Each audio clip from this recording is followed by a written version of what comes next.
Hey everybody, it's Dave here. Let's bring down the microphone with another exciting finish to this game. Ha! Here we go.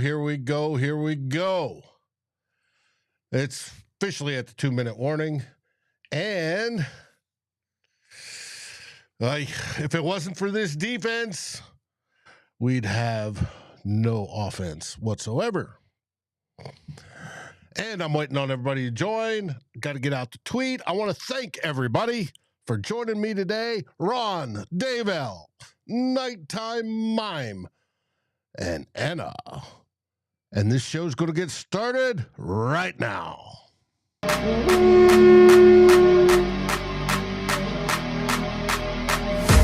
Welcome to Vikings First and SKOLs, live at the 2-minute warning.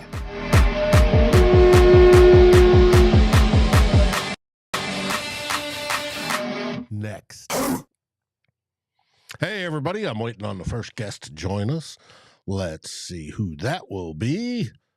And we're still in commercial at my end, but I'm streaming in a slightly bit behind. We shall see how this goes.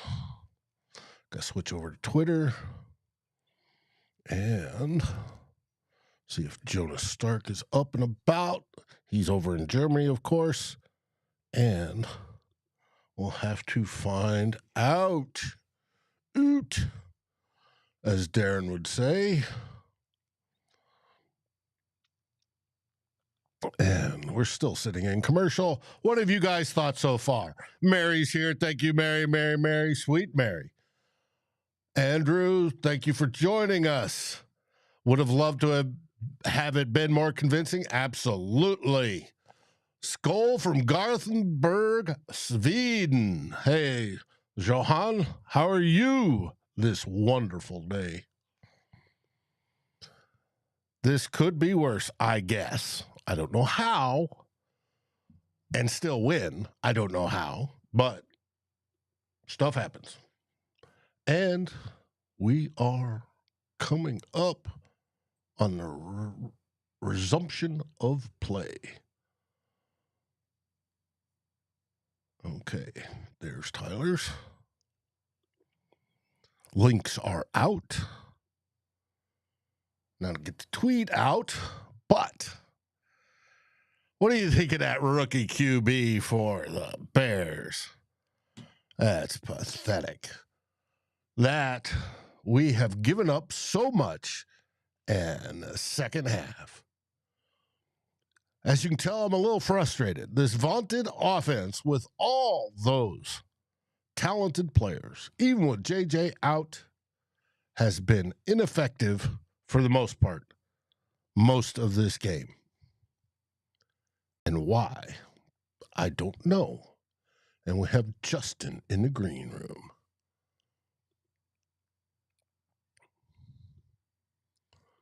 Bringing him on. There he is. Justin, the man, the myth, the legend, is joining us. It's only in my own mind, right? Yeah. Well, hey, if that works, it works. Yeah, it works. We all need to have a positive first view of ourselves. Vikings, Bears with one timeout left. So, and a refresh. The Vikings are up 19-3. Trying to run out the clock. Will they? We'll see.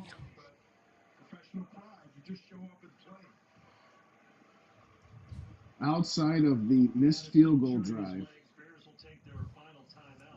the Vikings had 4 3-and-outs out of their 5 possessions. So, again, can you turn down your volume, please? Oh, yeah. That's a good point. Hey. Shout out to Mitch. We got Harley. We got Ron. We got Steven from down under. Welcome, hey, Steven. What time of the day is it down there, Steven? You got to be in the wee hours of the morning, don't you? Ron. Timothy, you got that right. This game is ugly. Third and fourth string running backs for Chicago, too. You got that right, Andrew. Yeah. Backup quarterback, four-string running back. It might be an insult to ugly games to call this an ugly game because that might be generous. Third and 11, clock is running at 1. Paul says it's gross. 1:10 to go.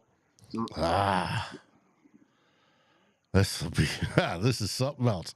It is 7 a.m. where Steven's at in the beautiful, wonderful, magical land of Australia. Where nothing is small. Spiders the size of plates. Oh, gosh.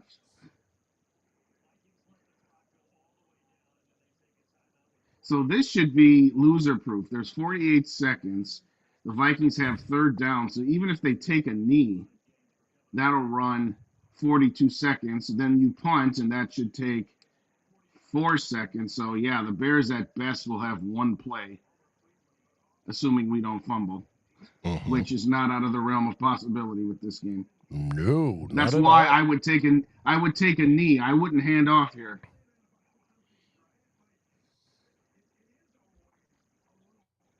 I agree, Steven. We need to give more. And again, I get it that Madison is a guy that needs to be lathered up. But, yeah, I'd like to see more of Akers at the very least. But here we go. Third down and 11 for the Vikings.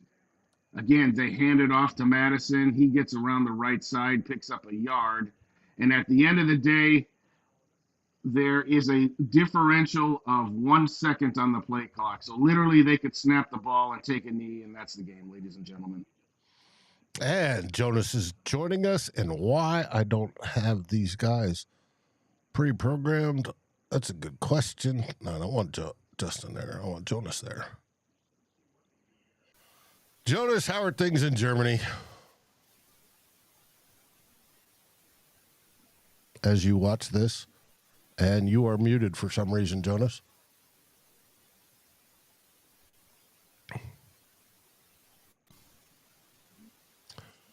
Five, four, three, two, timeout. No.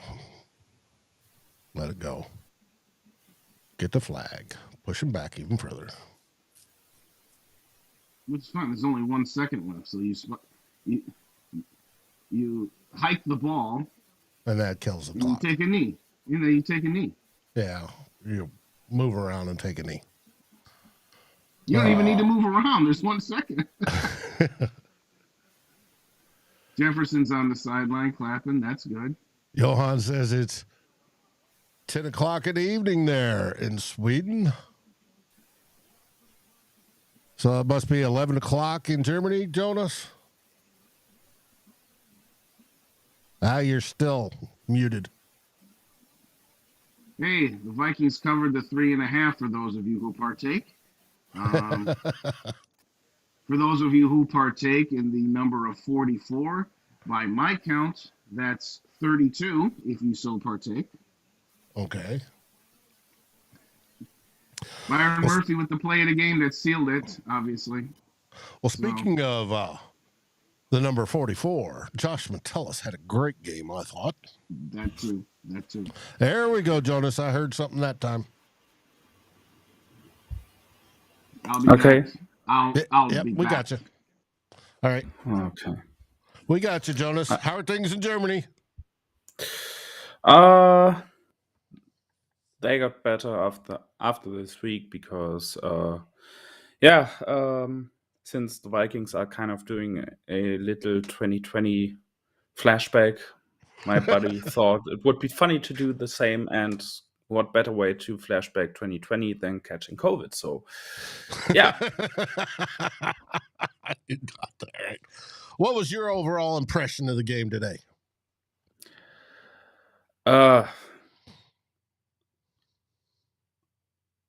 Really, I struggle to find words for this because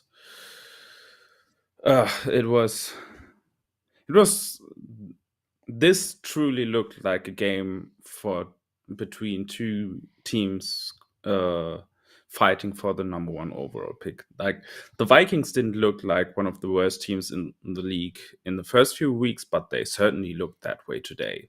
It was bad on both sides. On both teams were pretty bad. Not on both sides, because the Vikings defense was playing pretty good, but otherwise it was a really bad game. It was by far the worst game the Vikings played this season. It looked like it. It's just all the 3 and outs in the second half was just horrible. All the dump off passes just drove me absolutely crazy. They didn't throw one past the sticks until late in the fourth quarter. And it was, you got to be kidding me. And for those that are asking, I'm drinking redemption rye because we all need redemption. Looks like that. But it is what it is. We get the win. We are now 2-4 on the season. And as Mary says, And looks like apparently, we're going backwards. Apparently. But apparently the Niners are having breakdown to 2 today, like that Brock Purdy breakdown that everybody was waiting for I would say months, because people thought it would be their last season, and it finally happened. And yeah, McCaffrey also is hurt, so I see a lot of people thinking that the Vikings might have a chance next week, and it would be like the most Vikings thing to do, to just go there and win for absolutely no reason. Yeah, could be. Jonathan's talking about joking to be a 12-3 game. It was close, Jonathan. It was close. The offense only scored 1 touchdown today. Sarah chimes in with, can he even win by double digits against this defense of the Chicago Bears? You're right, Sarah. Sarah, it was pathetic. I was frustrated the entire game. SKOL TYA, thanks for joining us, my friend. Thanks for joining us. Sarah says San Fran will kill our hopes and remind us that we're drafting top 5 next week. Sarah, that's where I would put my money if I was a wagering type of fellow. I'm sure they'll probably be favored by at least over a touchdown, probably over 10 points. TYA, note, not gin, redemption rye. We all need some redemption, especially that Vikings offense, which was pathetic today. That's my word of the day, pathetic. They did manage to keep the win, however, thankfully to the Minnesota Vikings defense, which was opportunistic. I wouldn't call it their greatest game. They had a problem against the run, as we all know, and we face a fantastic running game next week. Yeah, Freddie but saying like Super Bowl homeboy. Yes, Freddie, I love your optimism always. like I Always. said about that run game, Christian McCaffrey did get hurt today, so the Niners might not have him next week. SKOL TYA, to answer your question, do I like gin? For the most part, no. I think it tastes like absolute dog doo-doo. However, I'm going to caveat that. When I did my Whiskey Wonderland tour on my birthday a couple weeks ago, Austin distills their own gin, and it was quite pleasant. It was unlike any other gin I'd ever had. It was very, very good. Now, would I drink it regularly? No, but it was good. The botanicals they had in it was fantastic. So I was pleased. I was surprised. Now, back to football. We're looking at some of the highlights of the game. Let's see. Alexander Madison had 18 carries for 44 yards and a 2.4 yards per carry average. With that, what was your impression of Matty today, Jonas? I mean, there wasn't exactly much room to work with. The Bears clearly put more emphasis on stopping the run while knowing that the best passing game weapon the Vikings have was obviously out. So they did put some more resources into defending the run game, and apparently it worked. And I don't know. I would say Jefferson Madison did make it hard for his blockers at times. I think the biggest part, I would partly blame that Hawkinson holding on him, because the thing that people don't understand about playing running back is you can set up your guys as a runner. You can peek inside to get your defender inside, so you can get that outside path. So as a runner, you don't just hit a gap and that's it. You can set up the defensive guys to go in one gap and then hit the other one. And Madison should have done that on that holding call, because you have Hawkinson going out and you had that defender clearly peeking outside. So Madison either should hit the gas upfield, or at least peek a little bit upfield to get that defender in a better position where Hawkinson can block it, because he didn't have the angle on it. Yeah. And Madison didn't. He pressed outside. The defender stayed outside.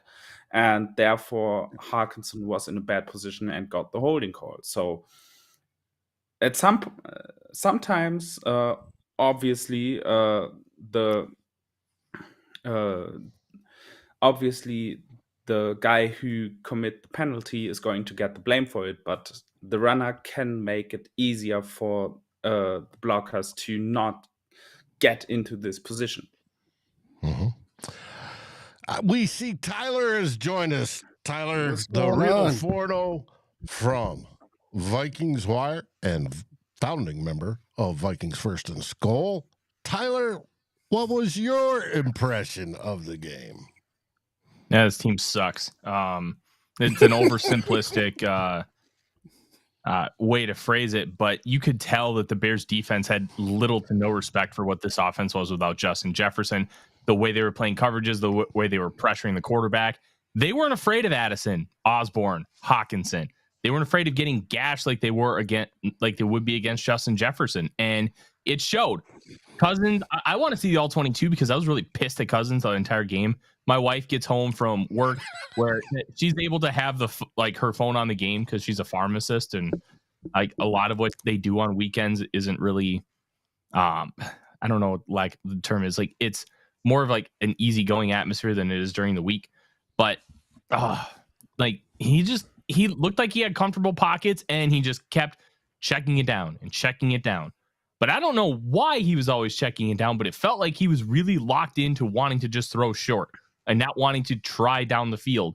And honestly, I think that's one of the reasons why the Vikings just could not put away the Chicago Bears outside of Brian Flores' defense, which was really good today. And I want to watch the all-22 before I make any rash judgments, but that was ugly football. And I watched some grimy football, like college football. Like I was watching Idaho and Montana last night, San Diego State, Hawaii. I was up to like 2 a.m.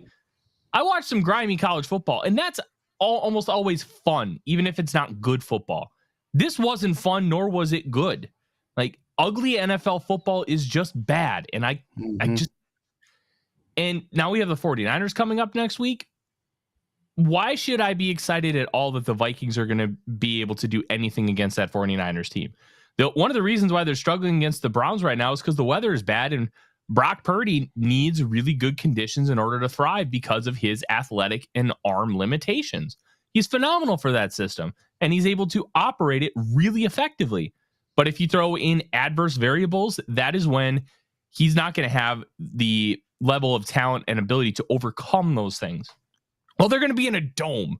So that's not going to be an issue for the 49ers here coming up. And genuinely concerned about that game. And like, I'm never going to cheer for the Vikings to lose a football game. It would be better if they lost every game from here on out for the future perspective. And I think we can quantify it as this. I hope the Vikings win every single game, but if they lose, it's going to be an easy spin because it's going to put us one step closer to getting that potential franchise game-changing quarterback for this team. One that we draft and one that we can develop. Yes. Mm-hmm.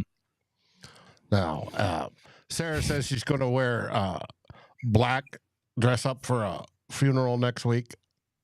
We all appreciate that, Sarah. Got to send pictures or it doesn't happen. Freddie is a win is a win. Yes, Freddie, a W is a W, and you got to go by W's. In the long run, that's all that counts. You are correct. As Tyler says, you got to put some context to everything. And the context that I'm going to say is this. I said this morning and on my Thursday show. They are bottom feeders. Going into this week, even the most optimistic people who said the Vikings are the best of the 1-4 teams. And I say, raise your standards a little bit, if I may. Now, again, our 2 victories are against the now 1-5 Chicago Bears, and I don't know what the result of the Carolina game was. Big deal. Big deal. They are going to get destroyed unless San Francisco gets bored.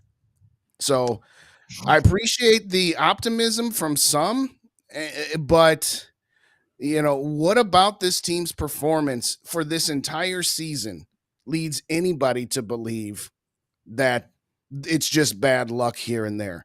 It's not just bad luck with the turnovers. The execution and the play calling, I don't care which one it is or if it's a combination of both, was pathetic today. The Vikings offense had 4 3-and-outs. Okay, you scored a touchdown to Jordan Addison, blocked PAT, but whatever. And then you have the ball coming out. And what do we always say? The double dip of the last possession of the first half and the first one of the second half, and they go 3-and-out. The only drives they didn't go 3-and-out was the missed field goal, which was only 6 plays, and the final drive where they were just trying to run the clock out. This offense was supposed to be the better part of this team. The second year in the old Connell system was going to be so great for Kirk. We were going to replace Thielen with Addison, and it was going to be even better. I'm sorry. I'm not trying to be ultra negative, but this is pathetic. They are absolutely garbage right now. That's Justin, my rant. Bravo. And let me tell you something. The whole motif and probably the mission statement of this this network, and Dave and I have never discussed this, but I think he would agree to a point.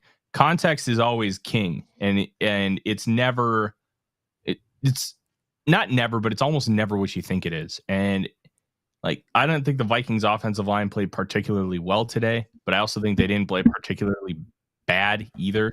I think some of it, like that interception, I'm blaming completely on the protection call, because there's no way you should be sliding protection to the right when you have 3 bodies over there to block 2. And like, they should have slid that to the left side, and then Madison wouldn't have to step up and take on that blitzer. And should Madison have handled it better? Sure, absolutely. Mm-hmm. But why are you putting him in that situation when you blatantly don't have to, when all you have to do is slide the other way? And those little nuances are such a big deal. And that's why context always matters. Like Kirk, I'm not blaming him for that interception, unless you're going to blame him for that lack of protection call. And in that case, it's his fault. But just the actual play itself, how he handled it and how he was trying to let the ball go, and, you know, stuff happens. But it's whoever's to blame for that protection call, to me, it deserves blame for that interception. And context means everything. And that's why you see people like spouting off like different analytics and stuff. And I'm like, okay, well, what's the context? Like, what are the guardrails? Like, we can't just be throwing stuff out there without like being able to provide any form of explanation. And that's how people will run with things and be like, oh, but it's this, it's this, it's this. Well, do you understand what that means? Well, no, like context means everything. And that's why we try to bring it to you every single time. So I appreciate you mentioning that. Well, I'm just going to say this. Oh, you go ahead, Jonas. I'm sorry. The thing is, you talked about the protection call, and we have talked about protection calls and them struggling to counter the blitz and stuff like that for I don't know how many years. Pretty much the whole Kirk Cousins era, because it's been a constant issue since then. And at some point, Kirk is the one part that stayed the same over that whole time. And at some point, I don't know. I think he is really struggling with that, apparently, and it keeps happening. So I don't know. It's hard to really put it on him, because nobody always knows who made that protection call. But since he's been here, it's been a constant issue. And like, if there's only one factor that stays the same while everything else has changed, at some point you can't get around that. The phrase you're looking for, Jonas, is he is the common denominator. Okay. People who support Kirk no matter what will say, well, Washington didn't do a good job of putting an interior offensive line in front of him. Great tackles, but not a good interior. Wait, hold on. They had a good interior. I'm saying that's what they'll tell you. I didn't say I agreed with it. Oh, gotcha. Okay. And then they will say that both Rick Spielman and Kwesi Adolfo-Mensah have done a terrible job of putting an interior line in front of Kirk. And to Jonas's point, Kirk is the common denominator. I've said this on my show, that quarterbacks like Tom Brady, Peyton Manning, Drew Brees, Aaron Rodgers, again, those are all Hall of Famers, I get that. But they had a tendency to make their offensive lines better, because if they had to miss a game, the backup quarterbacks, oh man, showed you what those offensive lines really were. I think Kirk is the inverse, where he might make his offensive lines look worse than they are. That's just a guess on my part. But after however many years he's been in this league, to your point, Tyler, about protection, who is that on? Is that on the center? Is that on Kirk? Is that on the offensive coordinator? Because if it's happening every week, it's not just bad luck or, death by 1,000 paper cuts. At some point, when it's the same stuff over and over again, it's no longer the, oh gosh, well, stuff happens. If it's happening over and over again, it's not that anymore. You're muted, sir. Oh, no, now Tyler is muted. Yeah. There you go. Yeah. So I would actually, if I was in the room today, I'd want to ask that question, be like, on that interception, Madison was designed to pick up that free rusher, but you had the protection slid to the right and you had 3 guys against 2 linemen. Why was that not switched to the left? Who was responsible for that call? And why was that call made? Why weren't they sliding to the right? And try to get some form of an answer, because you've had centers in the past do all the protection calls. You have quarterbacks mainly do them, but it's truly difficult to place complete blame on whose fault it is. That's why I just said whoever made the protection call is to blame, because I genuinely just don't know. I would assume it's Kirk, because most quarterbacks do handle all the protection calls, unless you're a special center. Like, I know Jeff Christie for the Vikings handled a lot of protection calls, but you have the majority of quarterbacks nowadays are doing that, especially because they're running a lot more plays out of shotgun and they're able to see a little bit more because they have a much more wide view of what's going on. But it's one of those deals. I see Dave shaking his head, and I know back in the old days, centers ran most of the protection calls, but I think as the game has evolved, a lot of that has shifted. It's not even that. No, back in the old days, quarterbacks would call them too. That's not the issue. I've heard reported numerous times that Bradbury makes the calls, that the center for the Vikings makes the calls. Kirk Cousins does not. Kirk Cousins can veto or change the call, but he does not make the call. He leaves it up to the center, and they've run it that way since he's got here. And he is not the one that takes that responsibility. But the thing is, when you do stuff like that, when you say the center calls the protections and the QB is responsible for changing them if he sees something differently. And that's still on Kirk because he has the final say. He is the one who decides if they stick with it or not. He is the one who is going to see the full picture. Like Tyler said, he will see more of the defense than Bradbury is going to see. And that's why you do that you basically let the center call it, but then have the QB, but then give the QB the right to veto it. And apparently, I don't know, however they are doing it wrong, and it's been a constant issue for so many years. At some point, you have to change something about that. And another thing, what Justin kind of mentioned, quarterbacks over their careers usually tend to carry their pressure and hit rates. Like, of course, they are slight changes if you have a better or worse offensive line, but usually the pressure rates and the hit rates on QB stay pretty similar for a lot of quarterbacks throughout their careers. And Cousins has been consistently like one of the most frequently hit QBs, and at some point that's on him. Mm-hmm. Totally. That'd be an interesting stat to dive into if some advanced analytics types wanted to look at that. I agree. That is interesting. I think PFF did that like a couple of years ago. I'm not sure if it was Eric or Timo, but it was one of them who did the study on that, and I think it's been, that knowledge has been around for at least a couple of years now. Mm-hmm. Yeah. My worthless opinion suggests that, let's say Cousins is the greatest QB ever to play the game, even if it's pretty clear the experiment in Minnesota isn't quite working, and it's time to give him a chance for success elsewhere. I think that will happen next year there, MWO. Yeah, I think he's gone.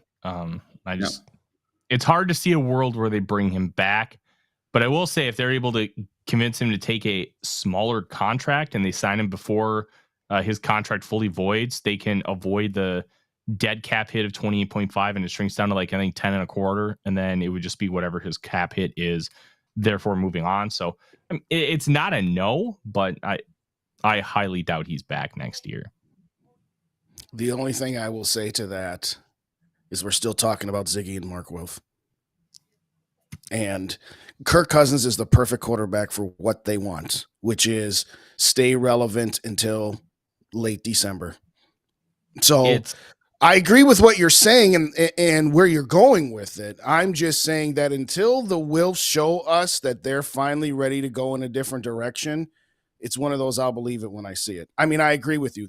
And I agree with Worthless. This should be Kirk's last year. And that's not a knock on him per se. It's one of those, the roster construction has been mediocre at best in his years here. And whether it is his fault or not, the roster can't be constructed well enough for him to succeed. I don't think Patrick Mahomes would succeed with this roster the way it is right now. Would he be better than Kirk? Of course, but the roster is what it is. So we'll see. So I'll say this, and then I got to go because I have a bunch of post-game stuff to do. But the reason why I think that it's different now than it was 2 years ago is the age of Kirk Cousins, and you have at a certain point, you bring in a quarterback or a head coach to mentor the future quarterback. You have to let them take the shot, and they're not necessarily trading him or moving on. He's a free agent. Like I think it's a different scenario. Plus, the age matters here. Like Absolutely. he's going to be 36 next year, and it's an easier conversation to have with a 35 turning 36-year-old quarterback than it is at 33 turning 34 when Kwesi took the job 2 years ago. So as much as I get the extrapolation, I don't think it's a 1-to-1 comparison at this point because there's so many variables that have changed, and I'm intrigued to see what happens. I'll tell you, after watching these college quarterbacks, I am sold on 100% on Drake May, and I'm sold on Caleb Williams if you can corral him, because what he can do is incredible, but it's what he can't do that could possibly make him a bust in the NFL, and that's the inherently frustrating part about him. He needs a redshirt year, and he's never going to get it because he's going to be the number 1 overall pick. So, all right, I got to go, boys. We'll see you tomorrow night, Good 6 talk, p.m. Dad. Real Corner Show. Speaking of tomorrow night, what are we going to be looking at? Oh, that's a good question. We're going to be looking at this team. I'm going to yell about the fact that intentional grounding penalty was called. That was an abomination to God. Right, because CJ Ham was right there. An eligible and he was receiver. trying to get the pass. Like, to me, intentional grounding, I think, should be like reviewable. And I think that, like, on an occasion like that, like, come on, you can't call that. You can't call that. That was absolutely atrocious. But it is what it is. We're going to talk about that. We'll talk about the like overall like recap of the game, talking about like some big talking points, and I'll probably talk a little bit about some college quarterbacks because there were some really, really good matchups this past weekend. Thanks. See you tomorrow night there, Tyler. Take it easy, boys. You too. And Oh man, he What? just mentioned that intentional grounding call. Man, I'm like, a lot of times I'm actually defending the officials on a lot of calls because you have some fans yelling who don't really know the rules, and a lot of calls aren't nearly as horrible as fans make them out to be. And I've been on the field doing this in Germany for 7 years now, so I do have experience doing this, and I do have a little different looks on some of these calls, and not only if they are right or wrong, but also if they are as blatant as people say while watching it on TV. And who, like, sometimes you have to know who was the observing official on that one, who had that key, and from what angle is he looking at that. Obviously, the casual fan probably isn't going to know that, but this one pissed me off like hell. That's a call, and intentional grounding is a true call. It's always thrown by the whitehead. There's no other referee who is allowed to throw that flag. But it's a true call. The whitehead is just there to determine if the QB was in the pocket and under pressure, and that's the only thing he does. The rest of the crew is there to determine if there was a man near that pass, and like, if there's even a doubt, there was somebody in that area, and that thing sailed like 2 inches, Mm-hmm. if even, above the head of CJ Ham. Yes, CJ Ham wasn't looking, but he is an eligible receiver. And somebody on that crew got to see that there's a guy wearing Yeah, number, that he's wearing 30 instead of Yeah. some It's- other number and that he thought he was. and even Mattis was in that area. So there were 2 guys with eligible numbers in that area. There's no excuse for that call. Mm-hmm. And we No, are I'm with down. you. Go ahead, Dave. I was about to say, I've got the Niners-Browns game. The Niners have a chance to win it with a field goal kick with 9 seconds left. Yes, Cleveland took the lead. Mm-hmm. Watson missed a guy in the end zone 2 plays before they kicked it. I mean, like, dude, come on. But having said all that, I'm also one that's like, don't blame the officials when you play terribly. If you play a great game and you get screwed over by the officials, talk to me. But if you play like dog doo-doo, do not talk to me about the refs. In this instance, I agree with you, Jonas. That was utterly Browns pathetic. going to win. Wide right. You're kidding me. Nope. Well, if we weren't going to get mollywopped before, we certainly are now, because San Francisco's going to be even more pissed. I like Jamie's comment. Pretty clear that Chicago called the tank play at the end. Well, I don't know. But Oh yeah, I am just seeing that field goal. Me too. But that was also very close to being blocked. There was one guy. Yeah, it was close, but still didn't matter. Mm-hmm. Pushed it a yard right. That being said, Greg Joseph, even though we haven't had as many opportunities, today he was on point. Blocked extra point is not on him per se, unless he kicked it really low. But that was just a great rush by the Bears. Yeah, he did miss the 57-yarder. Right. Yeah, but 57. I'll give him that. He hit the one. He hit a 51-yarder, right? Yep. Okay. 57 is kind of. Two. Yeah, he made his first two. 57 is kind of. I'm not going to blame him too much, but I just don't know about this team. I really don't. It's, again, offensively, you do nothing in the second half. The only points you got in the second half was the defense. And I was waiting for the defense to give up the lead to Chicago and for the Bears to stop the offense. And those who support Kirk to no end would have said, well, you were up 19-6 and your defense couldn't hold on to that lead. When you have that many 3-and-outs, you cannot just put it all on the defense. They got the scoop and score, and they got the final interception. This defense won this game, period. Mm-hmm. Period. Yep. And Freddie thinks, he says the Niners are favored by 7.5 going into next week as of today. That sounds about right. I'm surprised it's not closer not to more.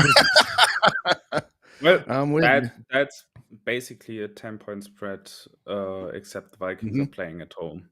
Yeah, good point. Very good point. Yep, you are right. Well, with that, any last words, Jonas? I would say that game doesn't deserve any more words. I don't know, man. It's really been that bad, and I'm never going to root for a loss for the Vikings, but they would have deserved that one. Neither team deserved to win. I'll give you that. Neither team did. True. For me, it's congratulations, you won the toilet bowl of 1 and 4 teams. The only 2 teams you have beaten thus far are 2 other garbage teams.